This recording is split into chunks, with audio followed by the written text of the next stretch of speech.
All India Radio presents Morning News.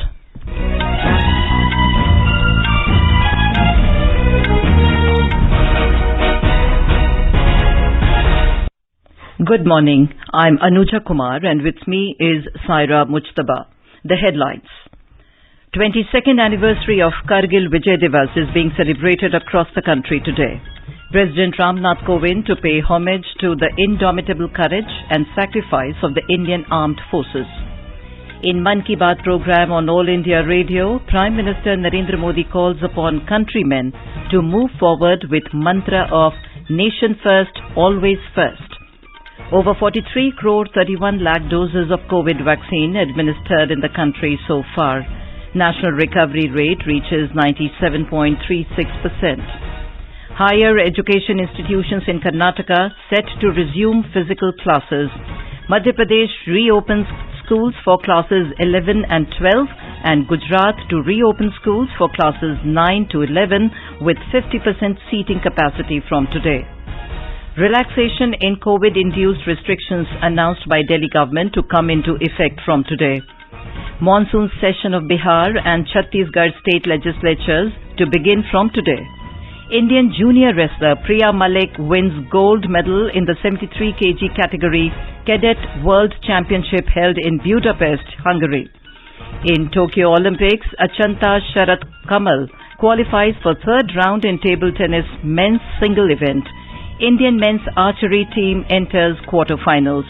And in cricket, India thrashed Sri Lanka by 38 runs in the first T20 international of the three-match series in Colombo. As the nationwide free COVID-19 vaccination campaign at government facilities for those above 18 years is going on, we advise our young listeners to get vaccinated and also to help others to get vaccinated. We also advise our listeners not to lower their guard as COVID-19 remains a threat to our health. Please stay at home unless it is essential to go out and continue to follow these three simple steps. Wear a face mask, maintain 2 gaz ki doori for social distancing, focus on hand and face hygiene. For any COVID-related information and guidance, contact national helpline numbers 011-2397-8046 and 1075. And now the news in detail. The 22nd anniversary of Kargil Vijay Divas is being celebrated across the country today. The nation is remembering its war heroes and paying tributes to martyrs on Kargil Vijay Divas. The day marks the victory of Indian Armed Forces in Operation Vijay in 1999 when they evicted the infiltrators backed by Pakistani army from high outposts in Kargil sector. More from our correspondent. President Ramnath Kovind will be participating in 22nd anniversary of Kargil Vijay Divas. He will be the first president to visit Kargil War Memorial at Dras and participate in Kargil Vijay Divas celebrations. India is also celebrating golden victory of Bangladesh liberation this year. As part of nationwide commemoration of the golden victory to Indian Armed Forces in 1971 war, a victory flame will be received at War Memorial in Dras around 9 in the morning, followed by Kargil Vijay Divas celebrations. Yesterday in the evening, while releasing Shersha movie trailer based on Kargil war hero Paramveer Chakra Captain Vikram Batra, Chief of Defence Staff General Bipin Rawat appealed filmmakers to make more such inspiring films. Emotional atmosphere filled at Dras War Memorial when dear ones were lighting the candles in memory of martyrs made supreme sacrifice defending country's sovereignty. With Untitled in Dras, Ramesh Chandra, All India Radio News, Leh, Ladakh. On the historic Kargil Vijay Divas, AIR News will bring a special program remembering the valor of Indian soldiers, which will be broadcast in Parikrama program at 4:30 p.m. today. On the occasion of Kargil Vijay Divas, Prime Minister Narendra Modi today paid homage to all those who lost their lives in Kargil, protecting our nation. In a tweet, Mr. Modi said, "Their bravery motivates people every single day." The Prime Minister also shared an excerpt from last year's Man Ki Baat program on All India Radio. He said India can never forget the circumstances under which this Kargil war was fought. Pakistan द्वारा पीठ में छुरा घोंपने की कोशिश हुई थी, लेकिन उसके बाद भारत की वीर सेना ने जो पराक्रम दिखाया, भारत ने अपनी जो ताकत दिखाई उसे पूरी दुनिया ने देखा। आप कल्पना कर सकते हैं, ऊंचे पहाड़ों पर बैठा हुआ दुश्मन और नीचे से लड़ रही हमारी सेनाएं, हमारे वीर जवान। लेकिन जीत पहाड़ की ऊंचाई की नहीं, भारत की सेनाओं के ऊंचे हौसले और सच्ची वीरता की हुई। साथियों, उस समय मुझे भी करगिल जाने और हमारे जवानों की वीरता के दर्शन का सौभाग्य मिला। वो दिन मेरे जीवन के सबसे अनमोल क्षणों में से एक है। Defence Minister Rajnath Singh today bowed to the indomitable valor and sacrifice of the Indian Army on the occasion of Kargil Vijay Divas. In his video message, Mr. Singh said, the victory achieved by the Indian Army in Kargil, in spite of difficult and unfavorable condition, is incomparable. Kargil युद्ध के महान शूरवीरों ने भारत की रक्षा का स्वर्णिम अध्याय अपने शौर्य, पराक्रम और बलिदान से लिखा है। कठिन और प्रतिकूल परिस्थितियों के बावजूद भारतीय सेना ने कारगिल में जो विजय प्राप्त की, वह अपने आप में अतुलनीय है। मैं कारगिल युद्ध में वीर गति प्राप्त करने वाले सभी वीर सैनिकों के परिवारों को फिर से यह भरोसा देना चाहता हूं कि यह देश उनके बलिदान को, उनकी स्मृति को कभी नहीं भूल सकता। दिल्ली में राष्ट्रीय युद्ध स्मारक हमारी इस प्रतिबद्धता का प्रतीक है। अमर चक्र पर जल रही अमर ज्योत भारतीय सेना के पराक्रम और बलिदान की अग्नि साक्षी है। Prime Minister Narendra Modi called upon the countrymen to make a sacred resolve on Amrit Mahotsav that the nation remains to be their topmost priority as India enters its 75th year of independence on 15th of August this year. He said we have to move forward with the mantra, nation first, always first. Sharing his thoughts in his monthly Mann Ki Baat program on All India Radio yesterday, the Prime Minister said that just the way the Quit India movement, the Bharat Chodo Andolan, steered under Mahatma Gandhi's leadership, every countryman today has to lead a Bharat Jodo Andolan. बात जब आजादी के आंदोलन और खादी की हो तो पूज्य बापू का स्मरण होना स्वाभाविक है। जैसे बापू के नेतृत्व में भारत छोड़ो आंदोलन चला था, वैसे ही आज हर देशवासी को भारत जोड़ो आंदोलन का नेतृत्व करना है। ये हमारा कर्तव्य है कि हम अपना काम ऐसे करें जो विविधताओं से हमारे भारत को जोड़ने में मददगार हो। तो आइए हम अमृत महोत्सव को ये अमृत संकल्प लें कि देश ही हमारी सबसे बड़ी आस्था, सबसे बड़ी प्राथमिकता बना रहेगा। नेशन फर्स्ट, ऑलवेज फर्स्ट के मंत्र के साथ ही हमें आगे बढ़ना है। Sharing his thoughts about the upcoming Independence Day on the 15th of August, the Prime Minister said, this time the country is entering her 75th year of independence. He added that we are indeed very fortunate that we are witnessing 75 years of freedom, a freedom that the country waited for centuries. Mr. Modi emphasized that we can contribute to nation building even while performing our routine chores such as by being vocal for local. The Prime Minister said National Handloom Day on the 7th of August is an occasion when we can strive to attempt that. Mr. Modi also stressed on the need of water conservation, saying that saving every drop of water prevents any kind of wastage of water. He also appealed to the people to follow COVID protocols during the upcoming festivals. वर्षा का पानी जो हमें मिल रहा है वो हमारी भावी पीढ़ियों के लिए है, ये हमें कभी भूलना नहीं चाहिए। आज मेरे मन में ये विचार आया कि क्यों न इन रोचक संदर्भों के साथ ही मैं अपनी बात समाप्त करूं। आप सभी को आने वाले पर्वों की बहुत बहुत शुभकामनाएं। पर्व और उत्सवों के समय ये जरूर याद रखिएगा कि कोरोना अभी हमारे बीच से गया नहीं है। कोरोना से जुड़े प्रोटोकॉल आपको भूलने नहीं है। आप स्वस्थ और प्रसन्न रहें।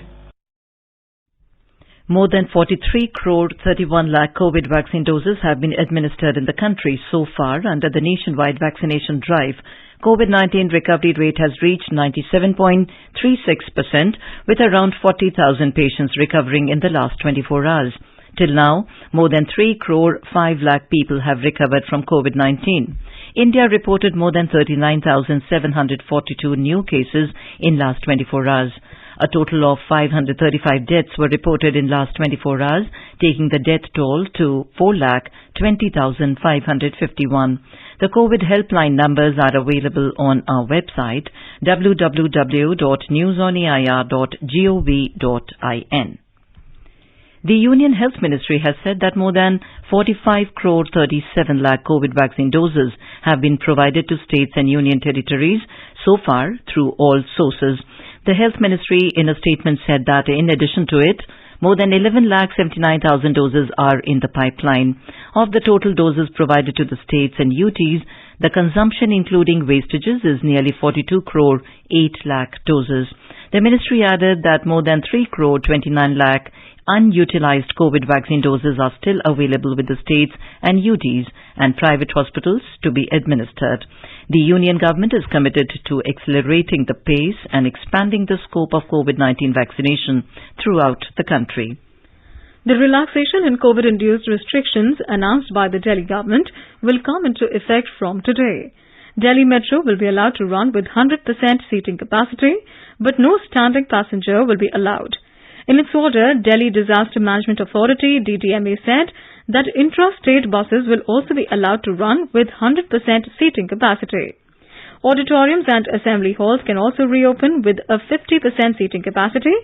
Our correspondent reports that the new order will be effective till 9th of next month.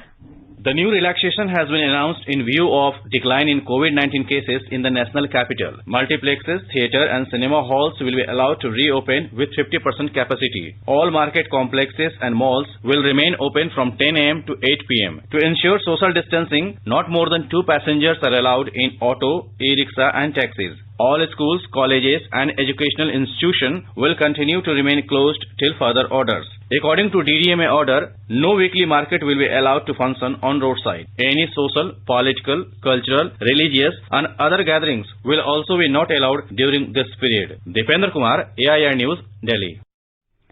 In Gujarat, schools for classes 9 to 11 have been reopened with 50% seating capacity from today. Our correspondent reports that as COVID-19 cases dropped significantly, the government is gradually reopening educational institutions.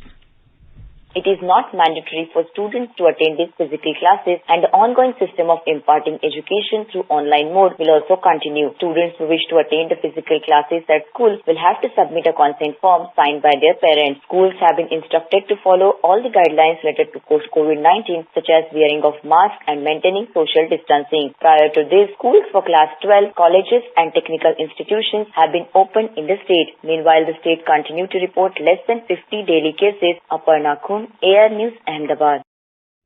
In Madhya Pradesh, schools across the state are reopening after 16 months for students of classes 11th and 12th from today. State government has directed the school managements to make all arrangements to ensure strict adherence to COVID-19 guidelines. More from our Bhopal correspondent. Schools will be opened in a phased manner. Schools will open for students only with 50% attendance. If the situation remains under control, then classes for students of 9th and 10th will also be held from August 15th. Government has also started a special vaccination campaign in all schools and colleges from July 26th to 30th to conduct complete vaccination of all teaching and non-teaching staff members across the state. Pooja P. Vardhan, AIR News, Bhopal. Karnataka Deputy Chief Minister Dr. C.N. Ashwath Narayan, who holds the higher education portfolio, has said that the higher education institutions are all set to resume physical classes from today. All the degree, post-graduation, engineering and polytechnic colleges will open today by following COVID-19 norms and standard operating procedure. Dr. Narayan has said students who have received at least one dose of COVID-19 vaccine are eligible to attend the regular classes. This also applies to the staff in the colleges. Students desiring to attend the classes in person have to submit a consent letter duly signed by parents in the prescribed format. The minister has clarified that students not willing to attend the physical classes may continue to attend online classes and contact classes. The Deputy Chief Minister informed that 74% of the students in higher education level were vaccinated and the remaining will be completed soon. Kerala continues to report a surge in COVID-19 cases as it confirmed 17,466 new infection cases yesterday. The test positivity rate, TPR, is 12.3% at present. 66 deaths were also reported, taking the death toll to 16,035. 15,247 people recovered from the infection, and at present, over 130,000 infected people are undergoing treatment in this state. You are listening to the morning news on All India Radio. A reminder of the headlines before we move on. 22nd anniversary of Kargil Vijay Divas is being celebrated across the country today. President Ramnath Kovind to pay homage to the indomitable courage and sacrifice of the Indian Armed Forces. In Mann Ki Baat program on All India Radio, Prime Minister Narendra Modi calls upon countrymen to move forward with mantra of nation first, always first. Over 43 crore 31 lakh doses of COVID vaccine administered in the country so far. National recovery rate reaches 97.36%. Higher education institutions in Karnataka set to resume physical classes. Madhya Pradesh reopens schools for classes 11 and 12 and Gujarat to reopen schools for classes 9 to 11 with 50% seating capacity from today. Relaxation in COVID-induced restrictions announced by Delhi government to come into effect from today. Monsoon session of Bihar and Chhattisgarh state legislatures to begin from today. Indian junior wrestler Priya Malik wins gold medal in the 73 kg category Cadet World Championship held in Budapest in Hungary. In Tokyo Olympics, Achant Sarat Kamal qualifies for third round in table tennis men's singles event. Indian men's archery team enters quarterfinals. And in cricket, India thrashed Sri Lanka by 38 runs in the first T20 international of the three-match series in Colombo.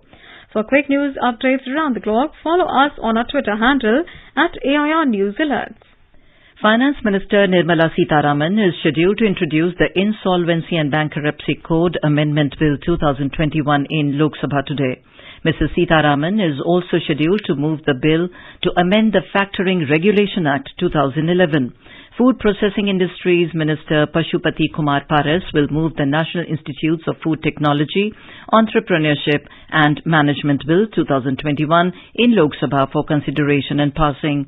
The Rajya Sabha is scheduled to take up the Marine Aids to Navigation Bill 2021 and the Juvenile Justice, Care and Protection of Children Amendment Bill 2021 for consideration and passing. The monsoon session of Bihar State Legislature is beginning from today. The session will be up to July 30th. During 5 days session, 7 bills will be tabled in the House. The first supplementary budget of the current financial year will also be tabled on the opening day. Speaker Vijay Kumar Sinha has appealed all political parties to conduct the session smoothly. The Speaker requested the legislators to follow COVID protocols during the session. The monsoon session of the Chhattisgarh Legislative Assembly will begin from today. This session will have 5 sittings and conclude on July 30. Elaborate precautionary measures have been taken to conduct the Assembly session safely in the wake of COVID-19 pandemic. Union Home Minister Amit Shah laid the foundation stone of Tamilpur Medical College and Hospital last evening in Guwahati. He also ceremonially distributed a cheque of 1 lakh rupees each to the next kin of 100 selected COVID-19 victims under the state government's Prarthana Achhani in the presence of Assam Chief Minister Hemant Biswa Sarma, Health Minister Keshav Mahanta and Bodoland Territorial Region Chief Pramod Boro. Speaking at the event of Assam government's healthcare and welfare schemes launch, the Union Minister said that the central government is committed to fulfilling all the promises made at the Border Accord within a very short span. The Tamilpur Medical College and Hospital is a result of the Border Accord. India has got its 39th World Heritage Site. The Kakatiya Rudreshwar Ramappa Temple in Telangana has been inscribed as a UNESCO World Heritage Site. The decision was taken at the 44th session of the World Heritage Committee of UNESCO. Prime Minister Narendra Modi has congratulated everyone, especially the people of Telangana. In a tweet, Mr. Modi said the iconic Ramappa Temple showcases the outstanding craftsmanship of the great Kakatiya dynasty. He urged everyone to visit this majestic temple complex and get a first-hand experience of its grandness. Maharashtra Health Minister Rajesh Tope has asked the health authorities of the flood-hit districts to remain extra vigilant to prevent the spread of communicable diseases after the floods. The minister interacted with the health officers of the 6 worst flood-hit districts of the state. A report. Health Minister Rajesh Tope yesterday interacted with surgeons and health officers of Raigad, Ratnagiri, Sindhudurg, Kolhapur, Sangli and Satara districts and asked them to be extra vigilant after flood when there is a high probability of outbreak of various communicable diseases. He said detailed instructions were given to the health system to prevent the outbreak of diseases caused by contaminated water, in which they have been asked to use bleaching powder, chlorine tablets and chlorine liquid for purification of wells in flooded areas. Mr. Tope said the health checkup camps should be conducted in flood-prone areas and rain-fed settlements, and adequate stocks of medicines for communicable diseases as well as snake bites should be made available. Devapriya Bhattacharjee, AIR News, Mumbai. The Meteorological Department predicts heavy rain across Kerala in the coming days. Yellow alert has been issued in all the districts. Heavy rains continued for 2 days, causing extensive damage in many places. Alerts regarding the possibility of landslides have been given in hilly areas. Meanwhile, heavy rains are lashing over some parts of the Idukki district. A team of the National Disaster Response Force reached Munnar as heavy rains and landslides continued. Israel has appointed its first ambassador to the United Arab Emirates following the signing of a normalization deal last year. In a statement, Israeli Foreign Minister Yair Lapid said he has chosen Amir Hayek, an economist and former director of the Ministry of Industry, Trade and Employment, to take the job. Now the news from Tokyo Olympics 2020.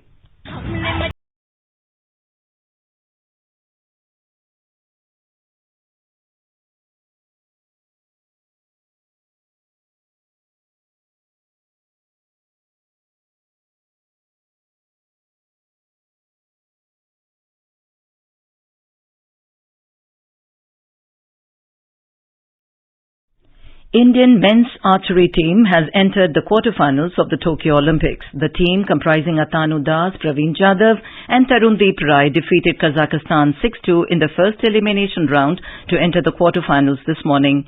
India will now take on formidable opponent South Korea in the quarterfinals at 10:15 a.m. today. Indian paddler Achanta Sharat Kamal progressed to the round 3 of the men's singles table tennis after defeating Portugal's Tiago Apollonia at Tokyo Olympics. Kamal defeated Tiago 4-2 in round 2 this morning. The entire match lasted for 48 minutes.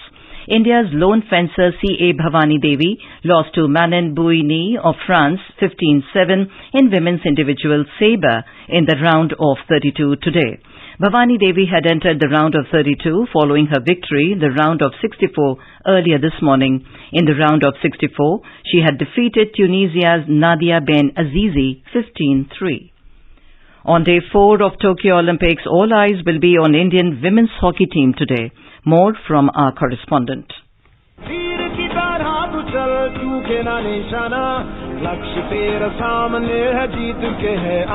India's women's hockey team will look to bounce back from a 1-5 thrashing at the hands of the Netherlands when they face another strong team, Germany, at 5:45 p.m. All India Radio will broadcast live and off-tube commentary on the match at Tokyo Olympics today. It can be heard on FM Rainbow and additional frequencies from 5:45 p.m. In badminton, after a fantastic win in the first group match, Satvik Sairaj Rankireddy and Chirag Shetty will take on Indonesian pair of Marcus Fernaldi Gideon and Kevin Sanjaya Sukmaljo at 9:10 a.m. in men's doubles. In boxing, after Manish Kaushik crashed out on day 3, eyes will be on Ashish Kumar in the middleweight category. He will face China's Tuoheta Ebirike in a round 32 match at 3:06 p.m. today. In sailing, India's Netra Kumanan will be in action in women's laser radial race 3 at 11:05 a.m. In swimming, India's first swimmer to get an Olympics A cut, Sajan Prakash, will be in action in the men's 200m butterfly event heats at 3:46 p.m. In table tennis, after a comeback win yesterday, Manika Batra will take on Austria's Sofia Polkonova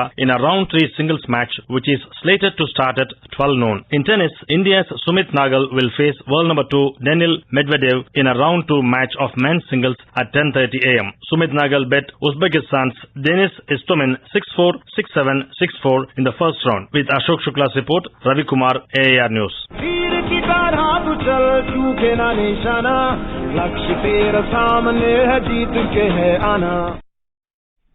Listeners from across the country are participating in the Olympic quiz with AIR News.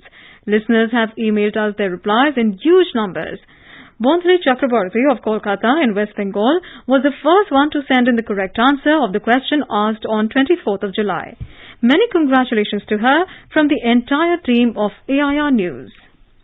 Indian junior wrestler Priya Malik won a gold medal in the 73 kgs category Cadet World Championship held in Budapest in Hungary. The Cadet World Championship is a tournament where the best Greco-Roman, freestyle and women wrestlers worldwide below the age of 17 compete. Prime Minister Narendra Modi today said that India has won 13 medals, including 5 golds at the World Cadet Championship in Budapest, Hungary. In a tweet, Mr. Modi said our sportspersons continue to make the country proud. He congratulated the Indian team and wished for their future endeavours. In cricket, India thrashed Sri Lanka by 38 runs in the first T20 international of the 3-match series at R. Premadasa Stadium in Colombo last night. Put into bat first, India smashed 164 for 5 in the stipulated 20 overs, riding on Surya Kumar Yadav's swashbuckling 50 off 34 balls and skipper Shikhar Dhawan's scintillating 46 off 36. Fahuz, Dushman Chamira and Wanindu Hasaranga picked 2 wickets each. Sri Lanka were bundled out for 126 in 18.3 overs as Bhuvneshwar Kumar scabbed 4 wickets and Deepak Chahar picked up a couple. Now let us take a look at the weather today. Srinagar may witness partly cloudy sky, generally cloudy towards afternoon or evening or night. Jammu will have generally cloudy sky with light rain. Leh will have mainly clear sky. Gilgit is likely to have mainly clear sky. Muzaffarabad is forecast to have a partly cloudy sky with possibility of rain or thunderstorm or dust storm as temperature will hover between 25 and 38 degrees Celsius. National capital Delhi will have generally cloudy sky with moderate rain. Mumbai is projected to have generally cloudy sky with moderate rain. Chennai is likely to have partly cloudy sky. Kolkata will have generally cloudy sky with 1 or 2 spells of rain or thunder showers. Guwahati may have generally cloudy sky with moderate rain. Imphal is likely to have generally cloudy sky with moderate rain. Shillong may have generally cloudy sky with a few spells of rain or thunder showers. Aizawl is also predicted to have cloudy sky with a few spells of rain or thunder showers. Kohima may have generally cloudy sky with moderate rain. And now an overview of today's newspapers. Asking all citizens to celebrate Kargil Vijay Divas today, the Asian Age headline notes, PM appeals for Bharat Jodo Andolan on Quit India lines. Amid hyperactivities by Chinese PLA along the line of actual control, India tightens its border security belt. Police stations on frontiers to form second line of defence, reports the Pioneer. India Inc. posts strong numbers on low base as net sales notched up strong double-digit growth in both aggregate revenue and net profit, observes the Economic Times. No standing passengers in metro, multiplex is ready to return in the national capital, notes the Indian Express. 149 universities now on Swayam online credit list, observes the Times of India. And finally, in a diplomatic triumph, 17 countries back India's proposal to the 13th century Telangana temple, getting the World Heritage tag, writes the Hindu. And now, before we end the bulletin, the headlines once again. The 22nd anniversary of Kargil Vijay Divas is being celebrated across the country today. President Ramnath Kovind to pay homage to indomitable courage and sacrifice of the Indian Armed Forces. In Man Ki Baat program on All India Radio, Prime Minister Narendra Modi calls upon countrymen to move forward with mantra of Nation First, Always First. Over 43 crore 31 lakh doses of COVID vaccine administered in the country so far. National recovery rate reaches 97.36%. Higher education institutions in Karnataka set to resume physical classes. Madhya Pradesh reopens schools for classes 11 and 12 and Gujarat to reopen schools for classes 9 to 11 with 50% seating capacity from today. Monsoon session of Bihar and Chhattisgarh state legislatures to begin from today. Indian junior wrestler Priya Malik wins gold medal in the 73 kg category Cadet World Championship held in Budapest, Hungary. In Tokyo Olympics, Achanta Sharat Kamal qualifies for third round in table tennis men's singles event. Indian men's archery team enters quarterfinals. And in cricket, India thrashed Sri Lanka by 38 runs in the first T20 international of the 3-match series in Colombo. And with that, we end the morning news. Have a nice day.